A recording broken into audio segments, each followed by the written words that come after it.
Cuando diseñamos software, ¿cuáles son los pilares sobre los que se basan nuestras decisiones?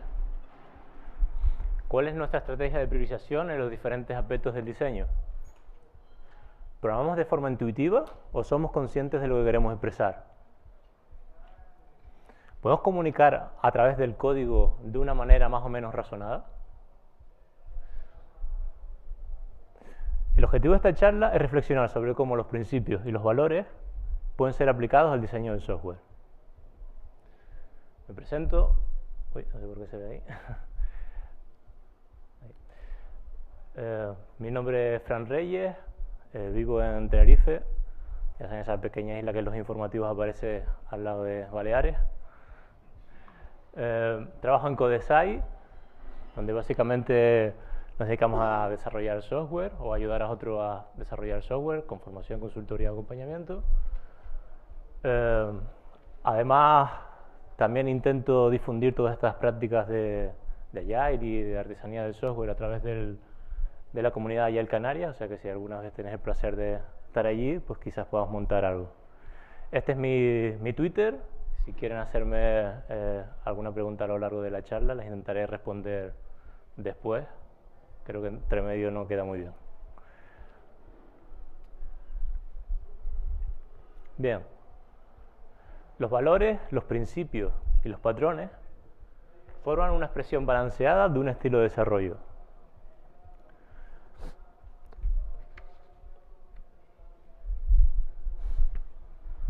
Un estilo que es percibido a través del código. No me refiero al que pueda ser percibido a través de las prácticas, ¿vale? Si hacemos 3D, si hacemos el programming, si integramos nuestro código de manera continua.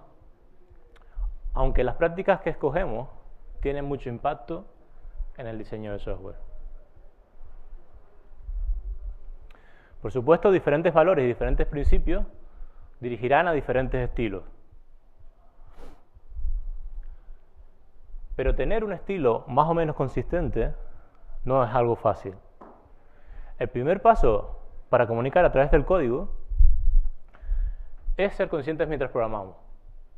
¿Por qué declaro esta variable con este nombre? ¿Por qué elijo devolver este tipo primitivo en vez de esta abstracción?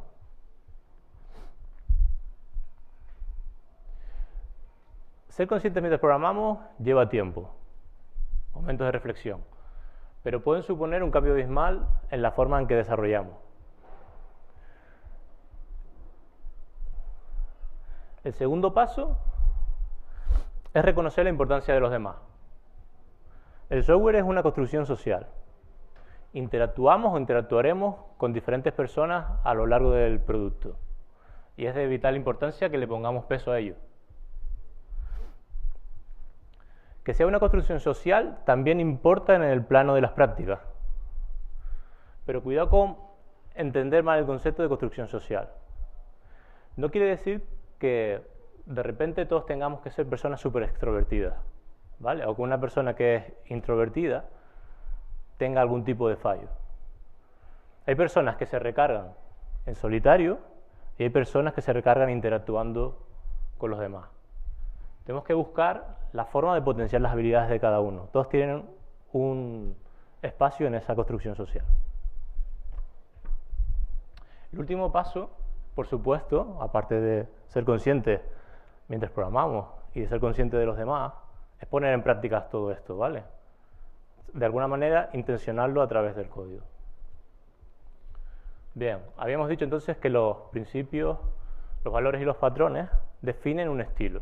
¿Pero qué son los patrones, los valores o los principios? O más bien, ¿cuáles son sus objetivos? Los patrones describen lo que hacer. Los patrones describen lo que hacer. Los valores proporcionan motivación. Y los principios ayudan a trasladar ese motivo en acción. Los principios, de alguna manera, son un puente entre los valores universales, pero difíciles de aplicar directamente, y los patrones, que son claros de aplicar, pero específicos.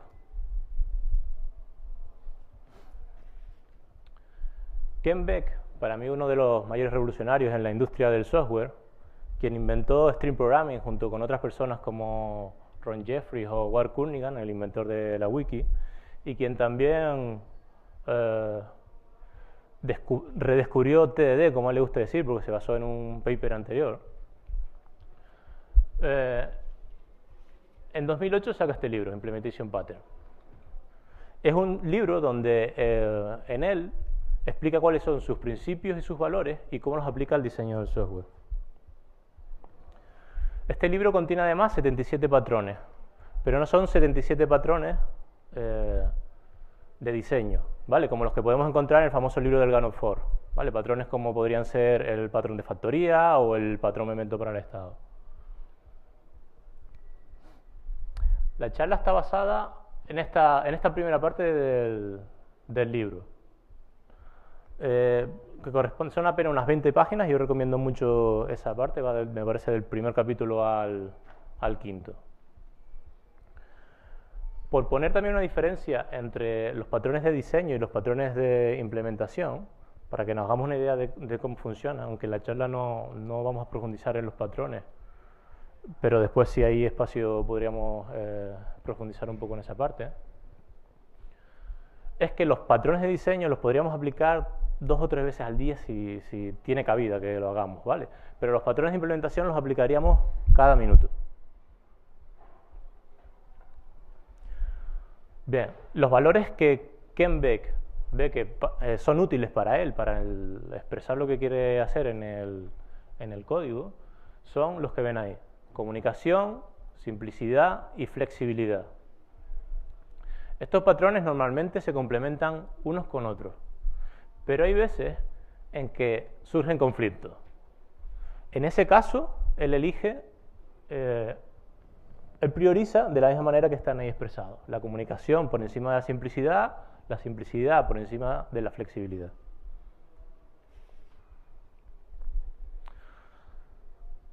Por supuesto, haber escogido estos valores también tiene una base económica, ¿vale?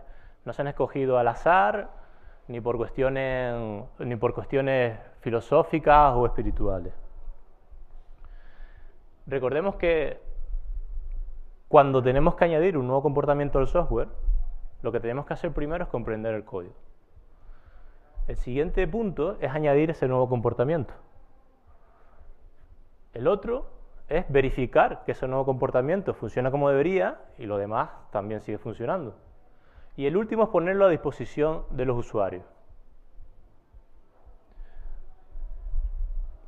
Bien, de estos cuatro costes diferenciados dentro de este punto, el coste de verificar y el coste de ponerlo a disposición de los usuarios es un coste que además cada vez somos capaces de hacerlo mejor, ¿vale?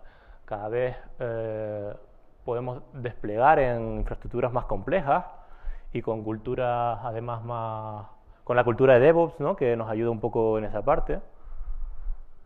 Y verificar también, cada vez tenemos más posibilidades, más fórmulas para probar cosas, ¿vale?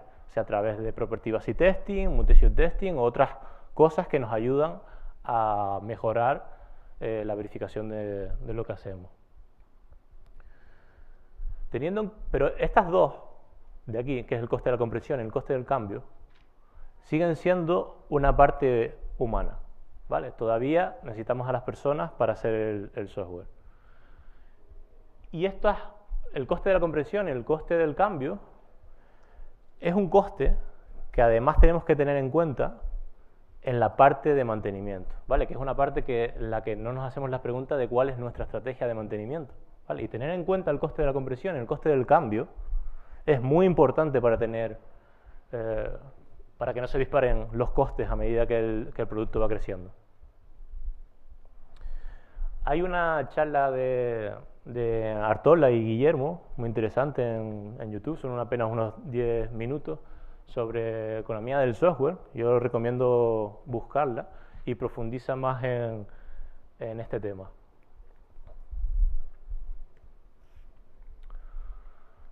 Bien, el código comunica bien cuando el lector puede comprenderlo, modificarlo o usarlo.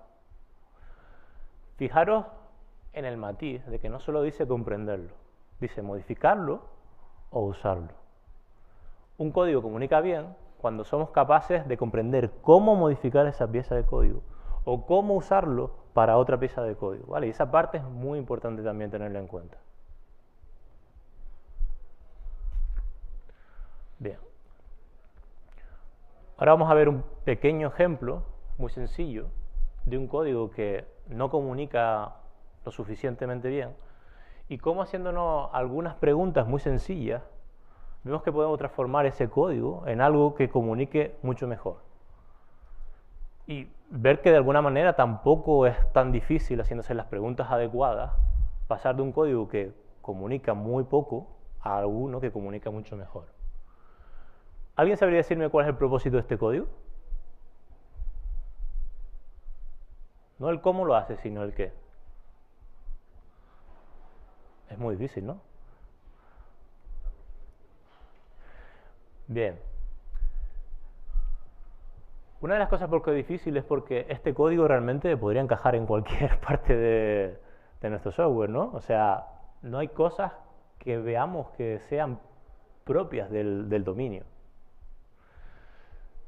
Si nos hacemos la pregunta de qué tipos de cosas están en la lista que vimos anteriormente, esta de aquí, y somos capaces de responderlo porque estamos trabajando en un dominio concreto y cambiamos esa parte, ya vemos que el código empieza a comunicar un poquito mejor de lo que hacía antes. Sabemos que está, de alguna manera, iterando sobre unos vehículos de stock. Bueno, ya es un paso mucho mejor del que estaba anteriormente. Si nos preguntamos qué significa ese número 4, ese número mágico que está ahí, y si lo transformamos en algo que entendemos para los demás y que significa que está bloqueado, ya parece que el código se entiende mucho mejor, ¿no? O sea, iteramos y sabemos que, bueno, en esta otra lista que está por aquí, está metiendo aquellos vehículos de stock que están bloqueados. Bien. Si nos preguntamos cómo está siendo usada la lista de retorno, y lo cambiamos en base a esto, y vemos que lo que están son los identificadores de los vehículos bloqueados, ya parece que el código sí que entendemos cuál es el propósito del mismo, independientemente de cómo se haga. Si además nos preguntamos en qué paradigma estamos trabajando, y parece ser que estábamos, por lo que vemos en el código, parece ser que es la orientación a objetos, y cambiamos el estado bloqueado por el que está bloqueado, reducimos un poquito mejor esa parte, ¿no? Ya no decimos los vehículos, vamos al anterior, que están en estado bloqueado. Decimos los vehículos que están bloqueados. En estado bloqueado puede ser algo que nosotros hayamos hecho desde el punto de vista de desarrollo, pero probablemente la gente de negocio no nos habla así, nos dice los coches bloqueados, ¿vale? Bien.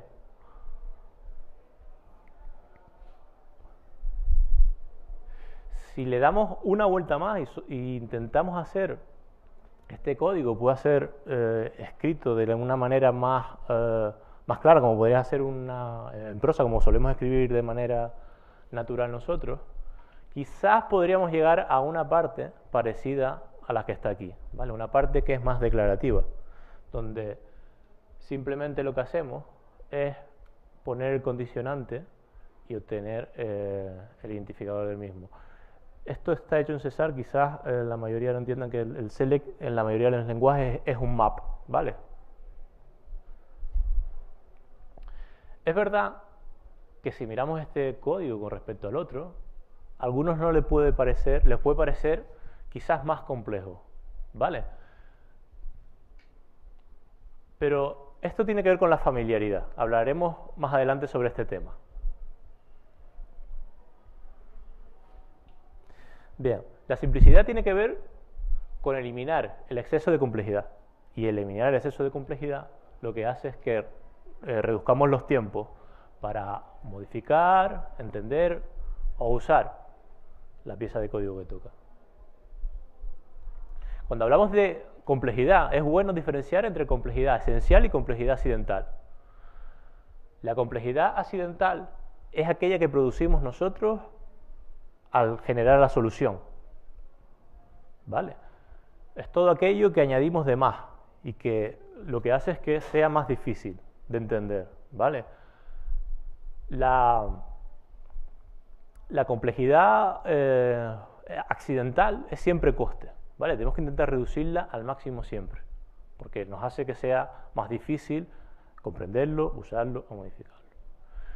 La complejidad esencial tiene que ver con la del problema, ¿vale? Y esta no podemos reducirla, pero sí podemos cambiarla.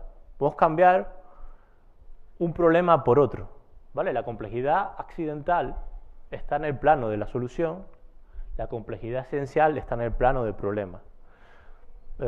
Un ejemplo, imaginémonos que tenemos un listado y en ese listado pues tenemos un filtro muy complejo, donde además algunas reglas entran en conflicto unas con otras.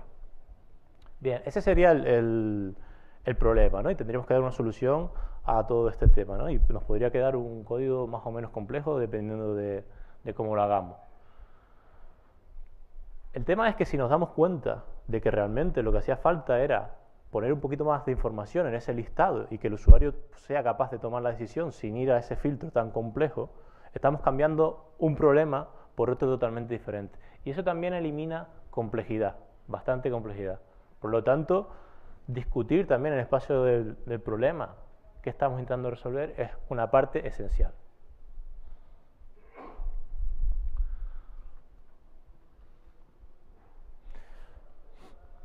Simplificar en exceso puede hacer el código más duro de leer, ¿vale? En estos casos es mejor elegir la comunicación por encima de la simplicidad. Bien, veamos un ejemplo de lo que hemos hablado de que simplificando mucho quizás hemos eliminado información que es interesante, ¿vale? En este caso tenemos un banco donde añadimos un ratio y una comisión, y aquí simplemente lo que hacemos es convertirlo, ¿vale? Convertir de una moneda a otra totalmente diferente. Y en la aserción lo que hacemos es verificar que el resultado es 49,25. Pero ¿por qué 49,25? ¿No habremos eliminado información en este test? Quizás una solución para este problema es añadir esa información en este punto y ver que es 49,25 porque es el 100 entre ratio por el 1 menos la comisión. Y eso es interesante porque en el espacio del problema lo que hemos hecho es hacerlo más claro.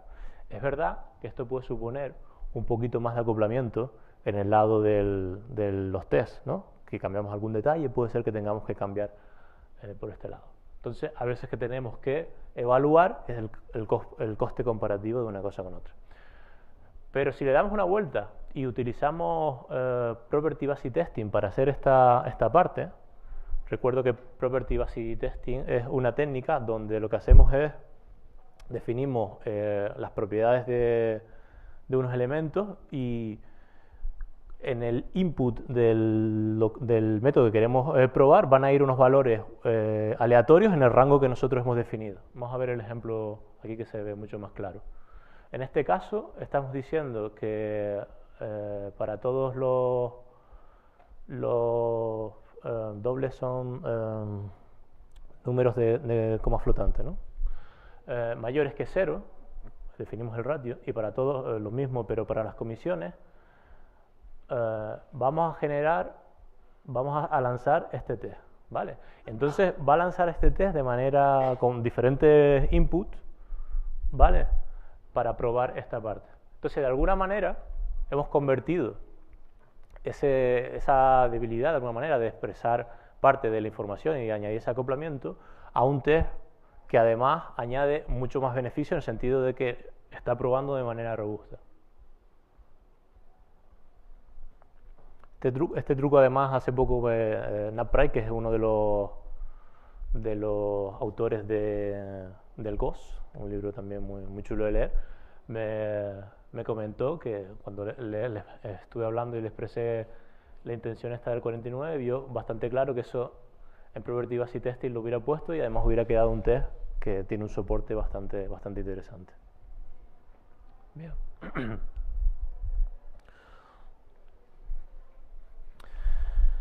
La simplicidad está en el ojo de espectador. Lo que es simple para un experto programador, familiar con sus herramientas de trabajo, podrían ser complejas para un principiante. La simplicidad no es absoluta y por eso es interesante tener prácticas o técnicas para resolver ese problema. Por ejemplo, tener code review, hacer pair programming, o sea, tener feedback de otras personas, ¿vale? Para ver si lo que estamos haciendo es más simple o no es más simple.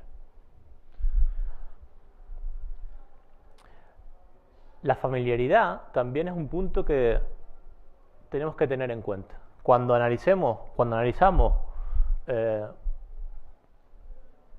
la complejidad de dos soluciones, es interesante tener en cuenta el tema de lo familiar que somos con ellos, ¿vale? Porque si no estamos siendo capaces de saber cuál de las dos es más compleja, sino que lo que tenemos es una parte en la que no somos familiar con ella y por tanto nos parece más compleja. Antes vimos un ejemplo, ¿no? Donde quizás los que no sean familiares con esta fórmula de hacer las cosas, pues les pueda parecer mucho más complejo, ¿vale? Pero si nos fijamos un poco en esta parte, realmente, aunque esta nos pueda parecer más familiar, es más compleja en el sentido de que tenemos que entender primero que se define una lista de enteros, que, bueno, que el bucle además, o sea que iterar por este bucle lo ha hecho con un for, y que el condicional, si se da esto, lo mete en la lista y después lo devuelve. En el anterior eliminamos ciertas partes que tienen que ver con esa expresión que es más imperativa con respecto a esta, que es más declarativa. Hay una charla de Rick Hicks que se llama Simple Made Easy, que también está muy chula, donde habla de programación funcional y programación orientada a objetos, y cómo la familiaridad también, o sea, si superamos la barrera de la familiaridad, también nos ayuda a evaluar que una cosa no es más compleja que otra, o si lo es, por lo menos evaluarlo en los términos que tiene que ser, ¿vale? Sobre todo cuando nos enfrentamos a la programación funcional.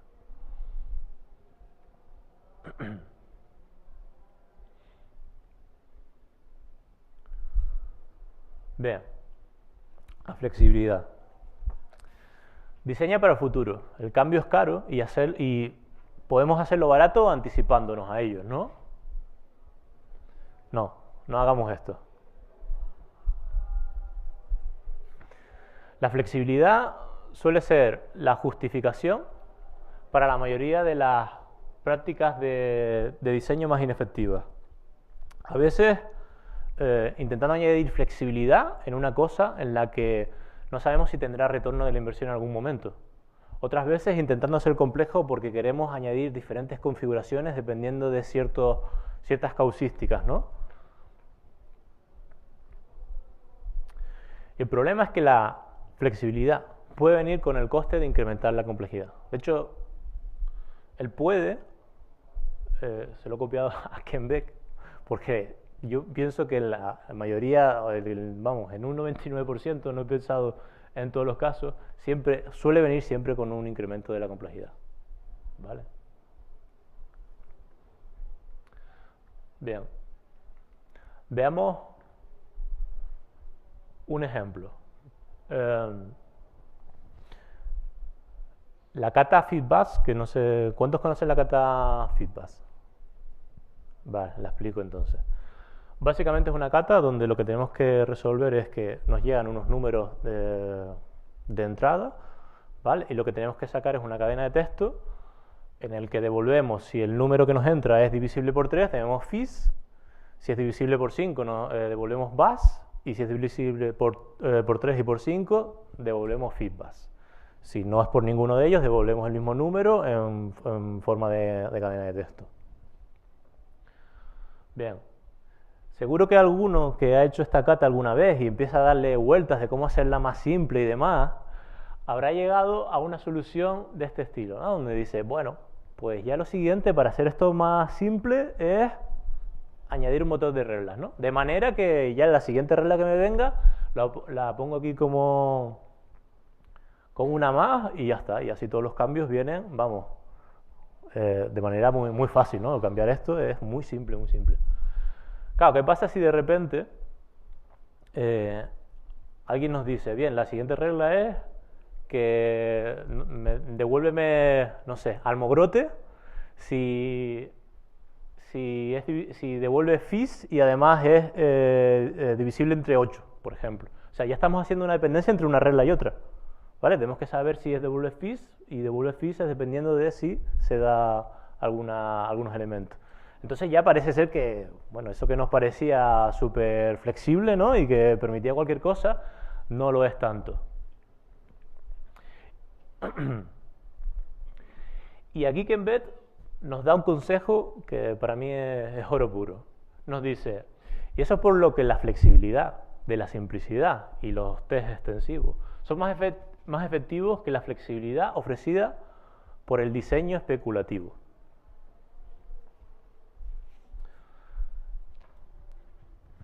Si os dais cuenta, el anterior, lo que se había hecho en la cata era diseño especulativo. Suponía que todas iban a venir de alguna manera dadas, parecidas a las anteriores, ¿vale? Y nos habíamos adelantado. Sobre este tema, además, recomiendo también la charla de Edu Ferro sobre simplicidad para programadores, que está muy chula. Y también la recomiendo bastante. Y el tema es que se produce una paradoja, además, con esto, de alguna manera. De alguna manera, por no considerar el futuro de tu código, tú haces tu código más probable que sea adaptable en el futuro. Eso es porque este futuro y este futuro no siempre es el mismo. Este futuro es el que hemos dicho antes, ¿no? Es el especulativo. Y este es el que será.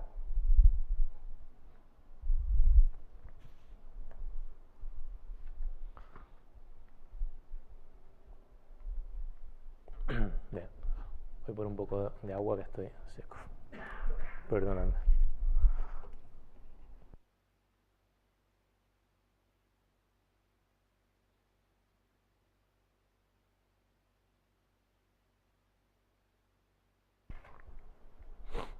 Bien. Habíamos hablado de los valores, ¿no?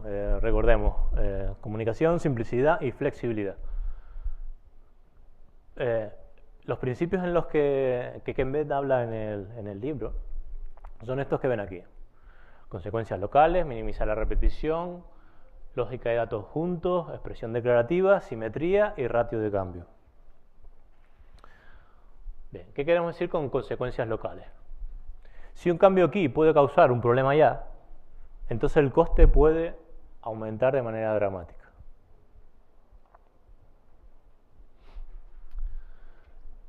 El código, o sea, las consecuencias locales comunican más eficientemente porque no necesito comprender el entero, sino que puedo ir comprendiéndolo de manera gradual. ¿Vale? Un ejemplo que me pasó ya hace unos meses. Teníamos un proyecto, bueno, eran 3 proyectos en realidad, ¿vale? Imaginemos que tenemos un proyecto que define el negocio, otro proyecto que define el mecanismo de entrega, que puede ser en forma de API REST, y después otro más en el que tenemos la parte de frontend hecha con JavaScript, por ejemplo, ¿vale? Con un SPA.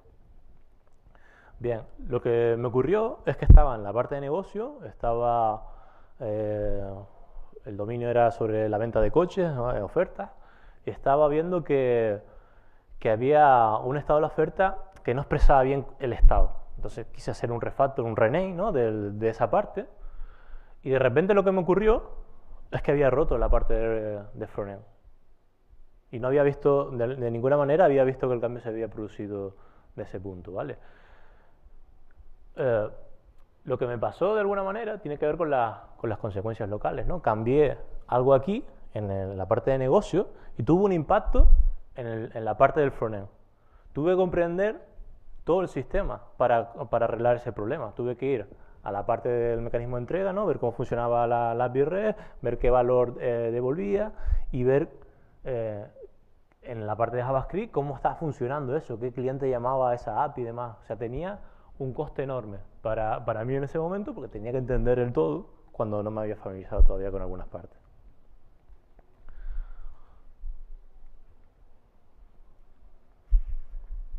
Bien, el principio de minimizar la repetición dice algo así como cuando tú tienes el mismo código en varios lugares, si tú cambias una copia del código tienes que decidir si cambias o no las otras copias.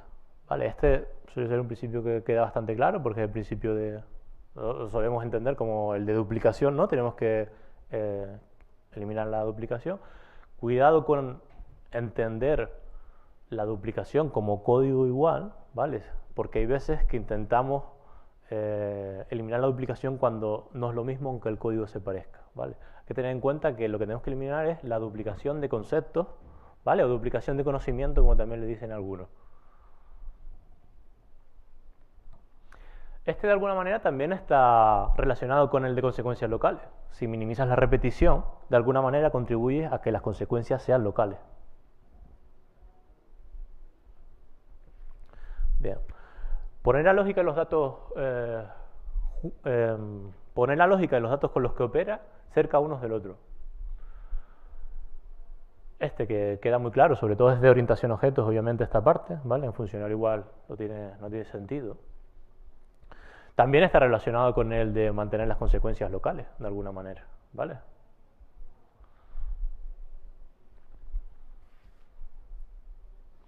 Bien, expresa la lógica describiendo el qué quieres y no el cómo, ¿vale? Vamos a poner un ejemplo.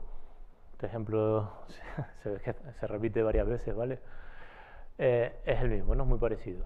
Al final lo que tenemos aquí es una expresión que se formula de una manera imperativa, ¿vale? Donde habíamos comentado ya que tenemos una lista, ¿no? En la que hacemos una iteración por un bucle sobre esta colección, metemos los valores en esta lista. Bien, si quisiéramos transformar eso en una expresión declarativa, lo haríamos de esta misma manera, ¿no? Como vimos antes, donde eliminas las partes que tienen que ver con el cómo y simplemente nos centramos en el qué.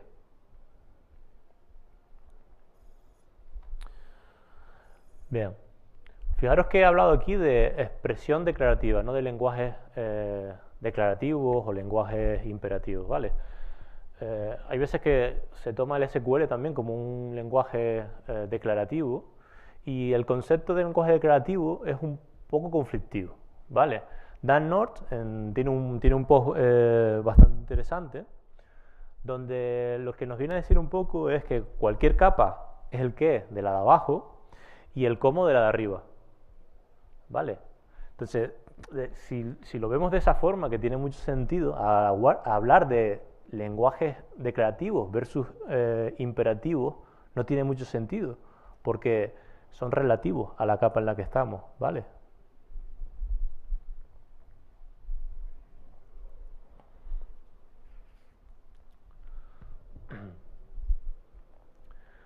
La simetría en el código es donde la misma idea es expresada del mismo modo en cualquier lugar donde aparece en el código. Bien.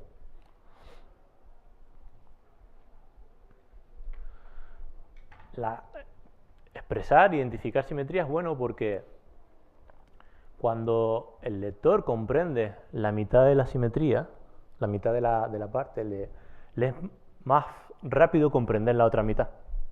¿Vale? Por eso es bueno siempre ser simétricos en el código de la manera que sea posible. Vamos a poner un ejemplo que queda bastante claro. Este es un ejemplo en PHP, donde básicamente hay una función que se llama ArrayMap, eso es propio del lenguaje, ¿vale? Donde le pasamos un array y aquí procesa este array. Este sería el nombre de una función que está como cadena de texto, así es PHP. Bueno. Existe también la misma función, ArrayFilter, pero cambiando el orden de las cosas, ¿vale? No estamos expresando la misma idea de la misma forma. Esto supone, además, una carga cognitiva considerable cada vez que tenemos que trabajar con esto, ¿no? Tengo amigos que llevan ya tiempo trabajando en PHP y siempre se preguntan, ¿a dónde va? ¿A este lado o al otro? ¿No? Y la verdad que es un coste que tenemos que tener en cuenta. Ese era muy sencillo, ¿no? Este otro también tiene que ver con la simetría, pero tiene que ver con la simetría con respecto a los demás elementos, ¿vale? Si vemos aquí, lo que hacemos es, tenemos una oferta en la que asignamos el cliente y de repente aquí lo que hacemos es que a la oferta le asignamos el estado de aceptado, ¿vale? No están operando al mismo nivel de abstracción. Un ejemplo para resolver este problema sería simplemente transformarlo a algo de este estilo, ¿vale? Donde puedo guardar la simetría con respecto a los demás y de alguna manera es mucho más sencillo de entender y seguramente mucho más fácil de cambiar después.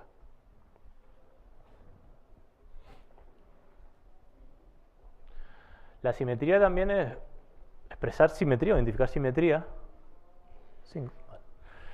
Simetría también es un paso preliminar para eliminar la duplicación. Este tema es un poquito complejo. Yo recomiendo en el blog de Codesai hay un post de Manuel Rivero, ¿vale? En el que él coge una cata, que es la más Rover, si no me equivoco, y lo que intenta hacer es ver cómo,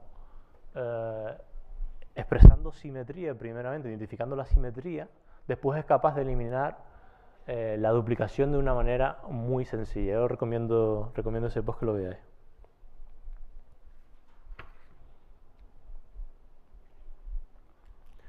Bien, el otro principio es el ratio de cambio, ¿no? Poner la lógica o los datos que cambian en el mismo ratio juntos y separar la lógica y los datos que cambian en diferentes ratios.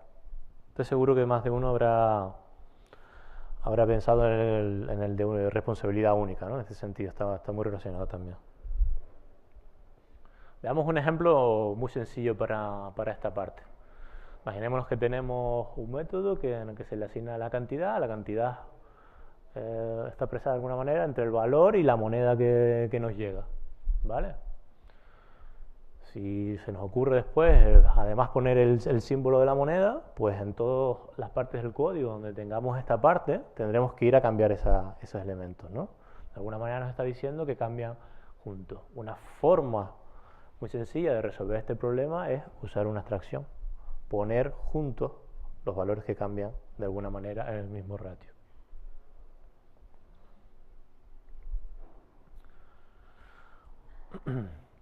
Bien, recordamos un poco. Entonces habíamos dicho que los principios, los valores y los patrones definen un estilo.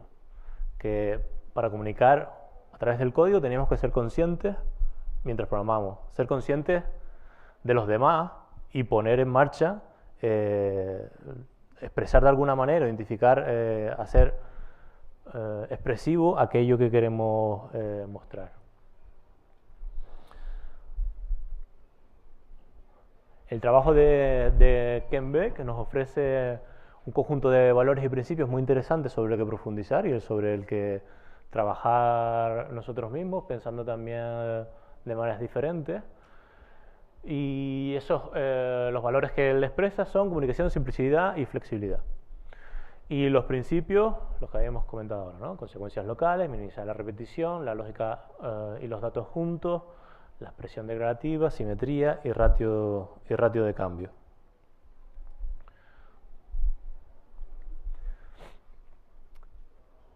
Y es que al final la programación es una tarea humana, hecho por humanos y para humanos, por lo menos hasta que la inteligencia artificial nos diga lo contrario.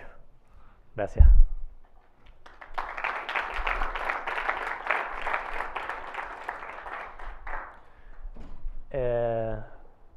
La charla ya está colgada, publicaré en mi Twitter el enlace.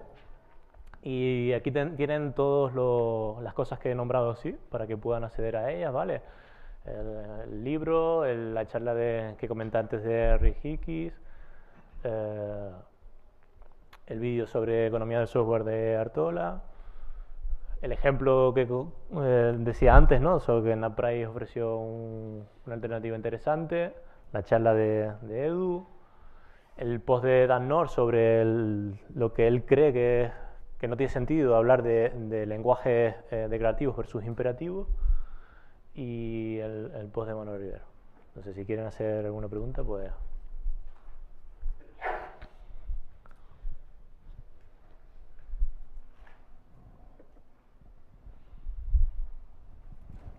Hola. Bueno. La pregunta iba relacionada en la parte donde decías la simplicidad versus la comunicación en el test, ¿no? La semántica, ¿no? En la parte donde ponen la expresión, ¿hasta qué punto es bueno meter comportamiento dentro del test? Porque ahí puede haber error. Entonces no entiendo realmente, es decir, no sé hasta qué punto es contraproducente poner comportamiento dentro de ese test versus a poner una cantidad que tú sabes lo que te tendría que devolver. ¿Me explico? Sí. Entonces esa parte no la he llegado a comprender del todo. Y luego la otra parte era en el Fishbash, si tú te basas en otros principios, ¿no? Esto es un poco como una lucha de principios, ¿no? Solid Yagni versus lo mismo, ¿no? El tema de qué pasa si dos reglas, una va después de la otra y tengo... Si yo me baso en Yagni, yo todavía no tengo ese requisito de que una regla precedente puede modificarme una siguiente. ¿Cómo me adapto a eso? Es decir, ¿en qué principios me baso más? ¿En Solid y Yagni, por ejemplo, o en lo que tú comentabas? Vamos con esta. Esta además es controvertida. Estuvimos hablando, de hecho, en Codeside de esta parte, ¿vale? Sobre si era interesante o no expresar. En realidad, lo que estamos aquí es expresando parte del problema, ¿vale? O sea, cuando hacemos esto, lo que estamos haciendo es eliminando parte de la información del problema, ¿vale?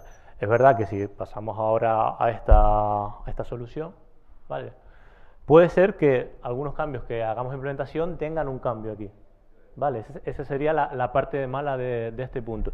Pero igual no todo, ¿vale? Dependiendo también de cómo sea la implementación. Si la implementación es exactamente igual a esta, pues puede ser que sí. Pero incluso así, a veces me preguntaría el coste de esta parte, ¿vale? Si vale la pena expresarlo de alguna manera. Ajá.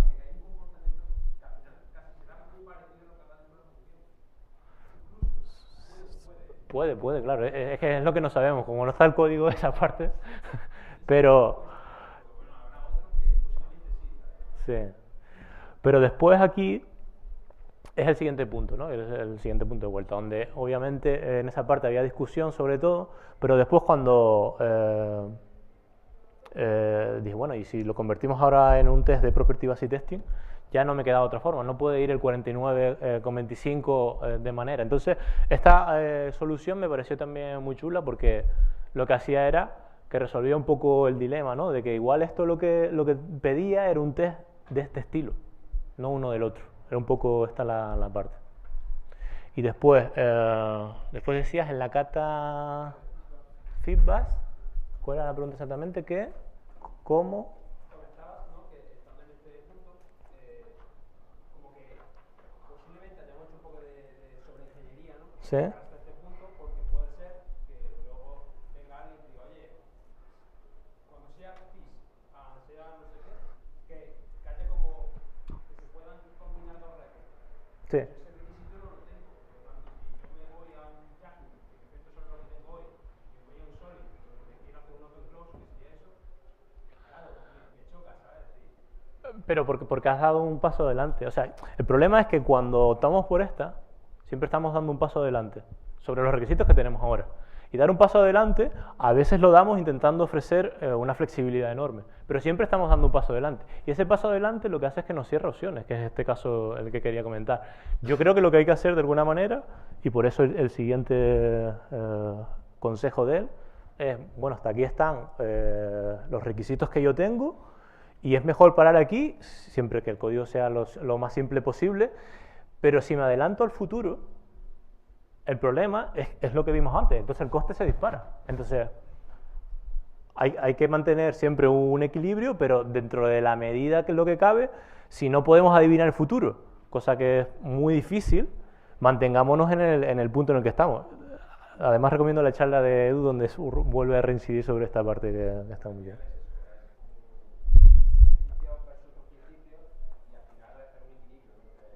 Mm.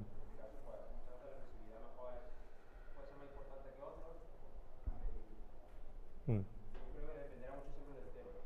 Sí, sí, es contextual totalmente. Estas cosas, el tema es que son contextuales totalmente, son relativas, ¿no? Por eso además habla de eso, son principios y valores, ¿sabes? Que no son... Después, para llegar a ellos, además, hay que aplicar bien los patrones porque no son fáciles de aplicar, además. Hola. Mi pregunta es que respecto a la capacidad que tenemos de hacer expresión declarativa, mi pregunta es si eso es más una capacidad propia o el paradigma que te da el lenguaje, porque yo siempre que intento hacer esto acabas con temas funcionales o intentando hacerlo todo de una determinada manera, que si es en Ruby o es en Python o es en C Sharp, tienes herramientas distintas. Entonces, ¿es más una cuestión tuya propia o del lenguaje? Son las dos. Precisamente esa misma pregunta me la hizo también un compañero de Codesai, ¿no? En ese sentido, ¿no? El tema es que es verdad, o sea, hay lenguajes que ofrecen posibilidades de hacer las cosas más declarativas que otros. Pero aparte nosotros, en este caso también lo vimos en una librería, ¿no? Pero podría ser un código nuestro, ¿vale? El código nuestro de manera más declarativa, en vez de hacer ese bucle, pues quizás intentar resolverlo de otra manera, además moviendo al otro lado. Quizás no está en el nivel de abstracción que toca y debía moverlo a otro diferente, ¿vale? Pero nosotros también somos capaces de hacer las cosas más declarativas, ¿no? O sea, si ese bucle además está puesto con otros elementos, ¿no? Diferentes, también ahí fija un poco ese tema. Pero son expresiones declarativas las que tenemos que hacer nosotros, y las otras son las que nos ofrece el lenguaje, que también ayuda un montón. PHP versus Ruby probablemente será un ejemplo muy, muy claro, ¿no? Hola, bueno, enhorabuena por la charla, muchas gracias. Gracias. Tengo una duda existencial siempre a la hora de aplicar una abstracción prematura y quedarme en el presente y no anticiparme al futuro. En el ejemplo que has puesto del money, teníamos una función que recibía dos parámetros. Uno era el currency y otro el valor.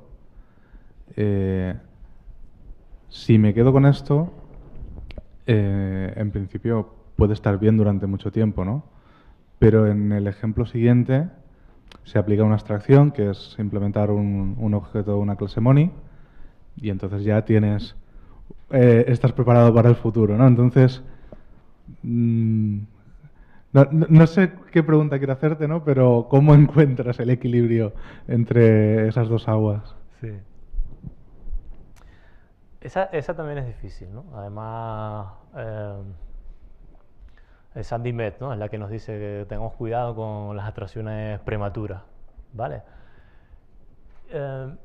Yo también, hablando con los chicos de Codesai, también decía que el contrario también es malo. Quiero decir, es malo en el punto en el que es más complejo expresarlo. Quiero decir, si pensamos también desde el punto de vista de la comunicación, igual eso nos ayuda un poco también a resolver este dilema, ¿vale? Lo otro, aparte que obviamente hemos abstraído una abstracción, también hace que el código sea muy, muy sencillo de leer, ¿vale? Entonces, es un equilibrio que es difícil de tener en cuenta, pero cuando tenemos bastante claro la abstracción, a mí me parece que, igual este ejemplo es muy simple, ¿vale? Para expresar lo que quiero decir, pero hay veces que si no utilizamos una abstracción adecuada estamos perdiendo bastante legibilidad, ¿vale? Entonces, bueno, ese equilibrio es interesante.